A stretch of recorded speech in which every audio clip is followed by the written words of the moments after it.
नमस्कार मित्रांनो, कुण्या राजाची ग राणी या मालिकेच्या आजच्या भागामध्ये मृण्मयी आणि कबीर सुहाग रात्री आपल्या रूममध्ये असतात. तर कबीरला जे गार्डनमध्ये लहानपणीचे मृण्मयीबरोबर घालवल्याचे दिवस आठवतात. तर कबीर हा मृण्मयीला म्हणत असतो की खरंच ते दिवस किती चांगले होते. आयुष्यामध्ये काही कॉम्प्लेक्सिटी नव्हती, फक्त 2 आणि 2चे 4च असायचे. तेव्हा मृण्मयी ही कबीरजवळ येते. कबीरचा हात आपल्या हातामध्ये घेऊन, कबीर आत्तासुद्धा 2 आणि 2चे 4च आहेत आणि कबीरकडे बघू लागते. तर कबीर हा मृण्मयीला म्हणतो की तो कबीर कुठेतरी हरवलाय मृण्मयी. तेव्हा मात्र कबीर आपले हात पुन्हा मृण्मयीच्या हातातून काढून घेतो. तेव्हा कबीर मृण्मयीला म्हणतो की जबाबदाऱ्या, कर्तव्ये, सत्याचा शोध, नोकरी या सर्वांमध्ये कबीर हा झपाटून गेलाय. या सगळ्याचा माझ्याभोवती कोच बनून गेलाय आणि बघता बघता मी माणूस विहीन झालोय, असे कबीर जेव्हा म्हणतो तेव्हा मृण्मयी पुन्हा कबीरजवळ येते. त्याचा हात हातामध्ये घेते आणि कबीर, ह्याच क्वालिटी मला तुझ्या खूप आवडतात.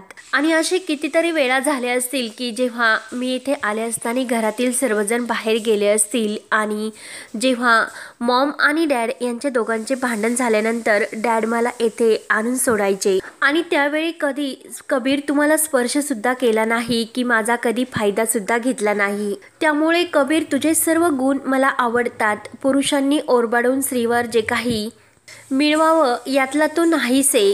तेव्हा मृण्मयी प्रेमाने कबीरच्या चेहऱ्याला हात लावते आणि कबीर, मला माहिती आहे की तुझ्या मनामध्ये खूप प्रेम आहे, पण ते प्रेम तू कधीही बोलून दाखवत नाही, असे जेव्हा मृण्मयी बोलत असते तर कबीरला खूप असे घाबरल्यासारखे होत असते.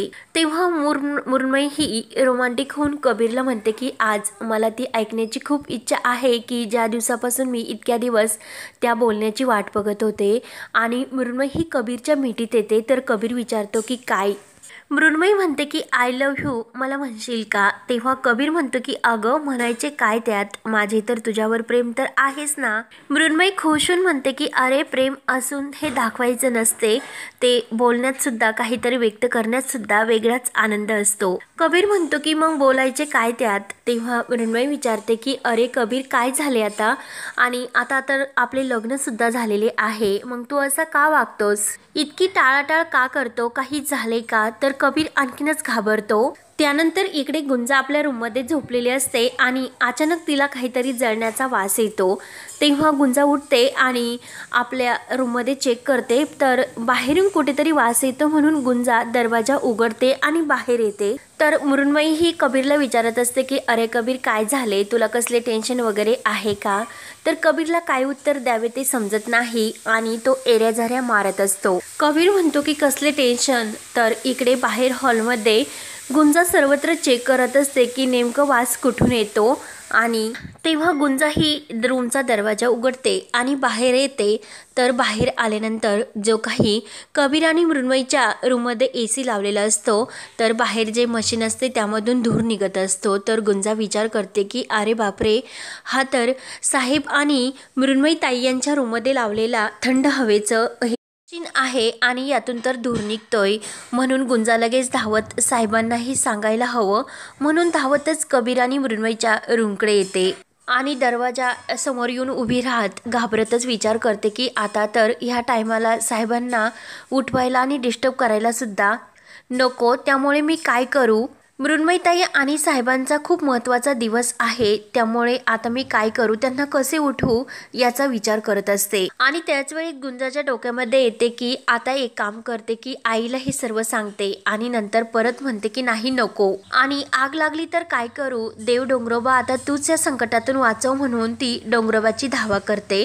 तर आतमध्ये इकडे मृण्मयी कबीरला विचारत असते की कबीर, काय झाले तुला? तुझ्या मनामध्ये जे काही आहे ते बोलून टाक. मगासपासून मी तुला समजवण्याचा प्रयत्न करते, तुझ्या जवळ येते, परंतु तू काही रिप्लाय असा काही देतच नाही आणि तू माझ्यापासून दूरच जातो. माझा अपमान तू करतोय हे तुला समजते का? आणि तुला स्वतःला अवघडल्यासारखे झाले असेल म्हणून मी स्वतः पुढाकार घेते आणि तू माझ्यापासून दूर जातो. त्यामुळे तुझ्या मनामध्ये जे काही आहे ना ते प्लीज मला सांग, असे जेव्हा मृण्मयी म्हणते तेव्हा कबीर म्हणतो की माझ्या मनामध्ये जी गोष्ट मला सलते ती तुला सांगायची. तर मृण्मयी म्हणते की मग सांगणार आहे. तेव्हा कबीर म्हणतो की आपलं लग्न झाल्यापर्यंत ज्या काही गोष्टी घडल्या घटना घडल्या, त्यामुळे माझं मन स्थिर नाही आणि त्यामुळे हे सर्व म्हणजे ही सुहागरात्र, मधुचंद्राची रात्र आणि हे सर्व काही करायला माझं मन मात्र तयार नाही. तर ते ऐकून मृण्मयीला धक्का बसतो आणि बाहेर हे सर्व गुंजा जेव्हा ऐकते आणि तिला धक्का बसतो, मनात म्हणते की गुंजे, शेवटी साहेबाच्या आयुष्याचा विस्फोट शेवटी तू केलास ना, आणि साहेबा मला माफ करा असे मनाशीच म्हणते. तर इकडे मृण्मयी आतमध्ये कबीरला विचारते, मेंटली प्रिपेअर्ड नाही म्हणजे काय, आणि कालपर्यंत तुम्हाला सांगू शकत होतात की लग्नासाठी मी प्रिपेड नाहीये, मग आज का तू हे सर्व सांगतो? तेव्हा कबीर म्हणतो की तसे नाही मृण्मयी, लग्नासाठी रेडी नाही असे नाही. तेव्हा मृण्मयी म्हणते की पण का, काय काय आहे ते सांग. कबीर म्हणतो की मी थोडासा डिस्टर्ब आहे आणि मला थोडासा वेळ हवा आहे. तर गुंजा बाहेर हे सर्व ऐकते आणि साहेबा हे सर्व सांगून मोकळे होतात ती काय या विचाराने ती आणखीन टेन्शनमध्ये येते आणि कोणत्याही क्षणाला न थांबता आता मला दरवाजा उघडायला सांगायला लागावं लागेल याचा गुंजा विचार करते. तर कबीर आतमध्ये मृण्मयीला म्हणत असतो की मला थोडासा वेळ हवा आणि या क्षणाला मला एकांत हवा असे बोलून कबीर हा बाहेर येण्यासाठी दरवाजा उघडतो. तर गुंजा त्याचवेळी दरवाजात असते आणि कबीर लगेच रागाने गुंजाला म्हणतो की तू येथे काय करतेस, आमचं बोलणं चोरून ऐकत होतीस का, आणि रागाने तो पुन्हा गुंजावर ओरडतो. हे सर्व तुझं अति होत चाललंय असे गुंजाला म्हणतो. तेव्हा मृण्मयी विचारते की अगं गुंजा, काय हवं, तू येथे काय करत होतीस, आणि रागाने ती गुंजाला म्हणते की काय मूर्खपणा लावला हा सर्व. तेव्हा गुंजा म्हणते की मृण्मयीताई, तुम्ही तरी माझा ऐकून घ्या.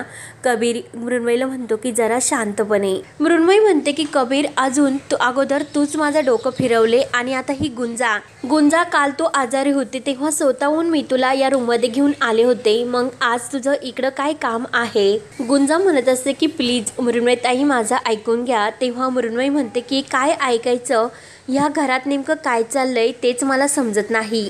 कबीर सुद्धा रागाने गुंजाला म्हणतो की गपचूप तुझ्या रूममध्ये जाऊन झोप, आता काही सांगायची गरज नाहीये. तेवढ्यात जो काही लाईटीचा बोर्ड असतो त्यातून जाळ होतो आणि पूर्ण जे काही बटन असते ते जळले जाते. तेव्हा सर्वजण म्हणजे मृण्मयी आणि कबीर हे घाबरतात. तर गुंजा म्हणते की हेच सांगण्यासाठी मी इकडे आले होते, कारण मला कुठेतरी जळण्याचा वास येत होता आणि सर्व काही गडबड झाली. माझ्या मनामध्ये वाईट काही असे नव्हते आणि मला एक कळत नाही की सर्व अपघात माझ्याच नशिबी का लिहिले गेले. प्रत्येक वेळेस मी बरोबर आहे हे सांगण्यासाठी मला कबुली म्हणजे जो काही साक्ष असते ती का द्यावी लागते तेच मला कळत नाही. म्हणून गुंजा हात जोडून मृण्मयी आणि कबीरची माफीसुद्धा मागते की कारण मला तुम्हाला काही त्रास वगैरे काही द्यायचा नव्हता. रागाने लगेच आपल्या रूममध्ये येऊन झोपते. तर मृण्मयी म्हणते की अगं गुंजा थांब, आणि लगेच गुंजा तर निघून गेलेली असते.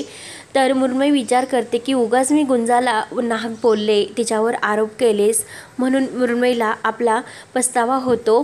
तर गुंजा आपल्या रूममध्ये येऊन झोपलेली असते आणि तिचा दरवाजा वाजतो. गुंजा उठते आणि इतक्या रात्री कोण आले असेल याचा विचार करत ती दरवाजा उघडते. तेव्हा कबीर असतो आणि गुंजा म्हणते की अहो ह्या वेळेला तुम्ही येथे कशाला आले, येथे बरोबर नाही दिसत ते. तेव्हा कबीर म्हणतो की तुलाच भेटण्यासाठी आलो, आणि कुणासाठी बरोबर दिसत नाही असे विचारतो. तेव्हा गुंजा म्हणते की या घरासाठी, तुमच्यासाठी, माझ्यासाठी ते चांगले दिसत नाही, म्हणून मी तुम्हाला सांगते.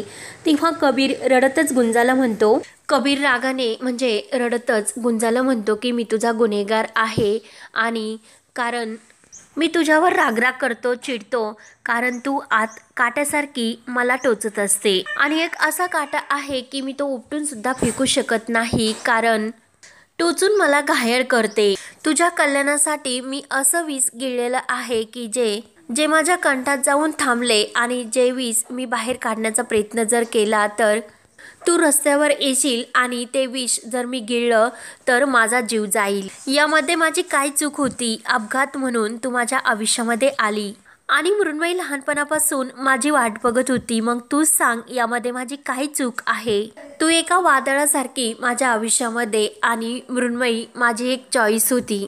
तू माझी नशीब, आणि या सर्वांमध्ये मी असा अडकलोय, यामध्ये दोघींना सुद्धा मला सोडता येत नाही. मग गुंजा तूच सांग की यामध्ये माझी काय चूक होती? तू या घरामध्ये आली आणि या घरातील सर्वांना आपलेसे केले, आणि जर मृण्मयीस बरोबर मी लग्न केले नसते तर ह्या घरावर उद्ध्वस्त झाले असते, मग सांग यामध्ये माझी काय चूक होती? तर गुंजा म्हणते की साहेबा, हेच मला कळत नाही का, असे तुम्हाला वाटते का?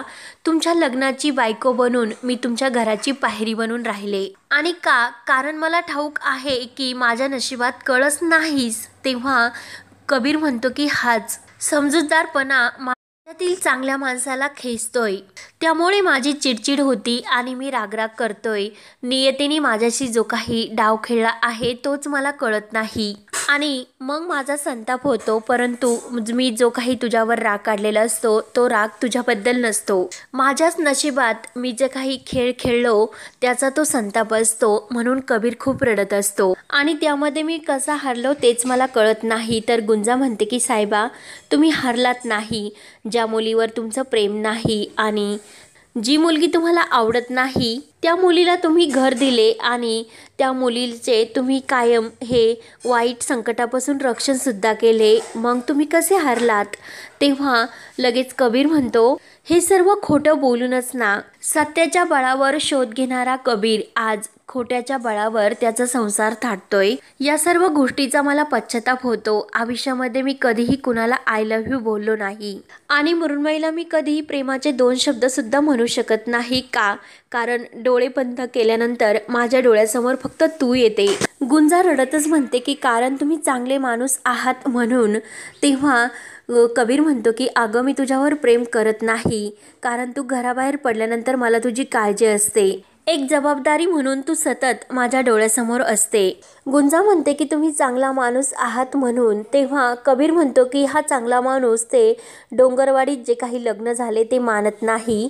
ती 7 वचनं माझ्यासाठी काहीच नाही, परंतु मला तुझ्या आईला दिलेलं, तुझ्या क्षणाचे जे काही वचन दिले ते कसे विसरू मला तेच कळत नाही. म्हणून कबीर हा आणखीन जोरजोराने रडायला लागतो आणि खाली बसतो. आणि कबीर गुंजाचा हात हातामध्ये घेऊन खूप रडत असतो आणि सांग कोण मला समजून घेईल, म्हणून कबीरची अवस्था खूप अशी दयनीय झालेली असते.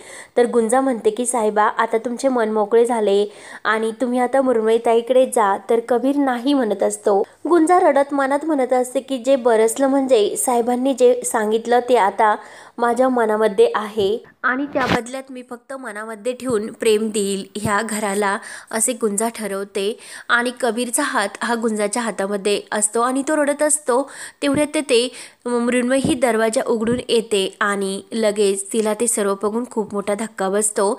आणि गुंजा लगेच म्हणते की मृण्मयीताई, तुम्ही येते कशा? तर कबीर हा धक्क्यानेच मृण्मयीकडे बघू लागतो आणि हा भाग येथे संपतो. तर पुढील भागामध्ये माया ही मृण्मयीला फोन करते आणि काल रात्री कबीर आणि तुझ्यामध्ये काही घडले का असे विचारत असते.